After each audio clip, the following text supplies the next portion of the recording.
What the film?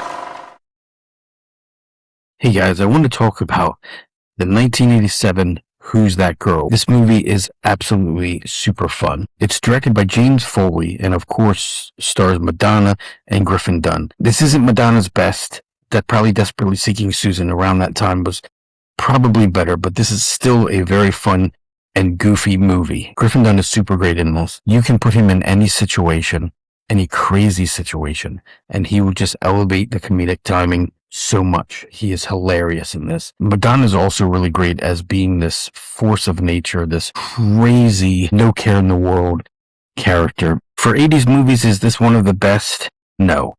But it is actually still pretty good if you watch it. I haven't seen it since it probably came out, or maybe at least the early 90s. I might have seen it again on HBO. But during this rewatch, it's still absolutely hilariously fun. In the 1980s, they constantly were telling us who the bad guys were, and it was the rich elite. Always. We obviously haven't learned that lesson because they're still around. And I almost think that almost every single 80s movie lives in the same universe. I think that Back to the Future and Goonies and Wildcats and One Crazy Summer and this movie all exist in the same universe. Like they're all characters within the same world. Breakfast Club probably too, right? It's strange because all of the bad guys kind of were the same, these rich elite assholes. It's no different in this particular movie. The story goes that Griffin Dunne is about to marry a rich elite woman whose father really dislikes him. And his father is probably up to no good, not confirmed yet. Madonna is a character who just gets out of jail after 4 years. She was framed for something she didn't do. But she gets out. The rich elite father, soon-to-be father-in-law, finds out about this, wants her out of the way, wants her gone for some reason that we don't know yet.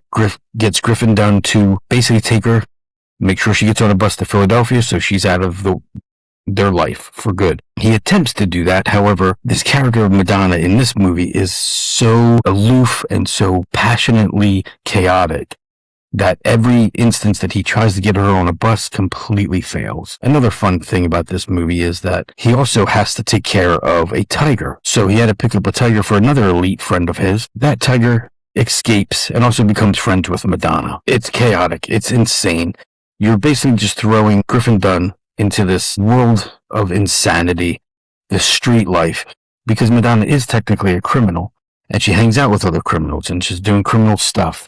And he has no mind of that because, of course, early in the movie, he's thinking, I'm just going to marry this rich girl. My life is set. Is now forced to learn that his life wasn't so great the way it used to be. And now he sort of is falling in love with Madonna because who wouldn't? I have to say this. So this is in 1987. Madonna has already been on top of the world for a few years. Nobody did it like she did it in the 80s. And then even in the 90s and even in the 2000s, Madonna has constantly been one of the best ever. There's Michael Jackson and then there's Madonna. I don't care. I'll argue to the death for that. Madonna was always one of the top performers, whether it be dancing, singing, and even acting. Okay.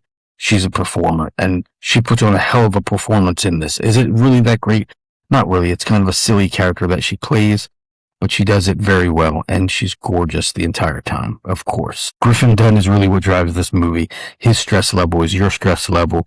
They've done it very well. Griffin Dunne does fall in love with her. And of course now, how can they defeat the bad guy, right? In some 80s movies, they defeat the rich bad guy by winning a boat race. In other ones, it's a ski race. In this case, it's fencing. It doesn't matter how you defeat them, you have to defeat the bad guys. And they're usually always the rich ones. I would say if you're into the fun 80s movies, if you're into really good music during the movie, watch Who's That Girl. It actually really wasn't as bad as I thought it was going to be, and I snickered quite a bit. Check out Who's That Girl because it's totally worth your time.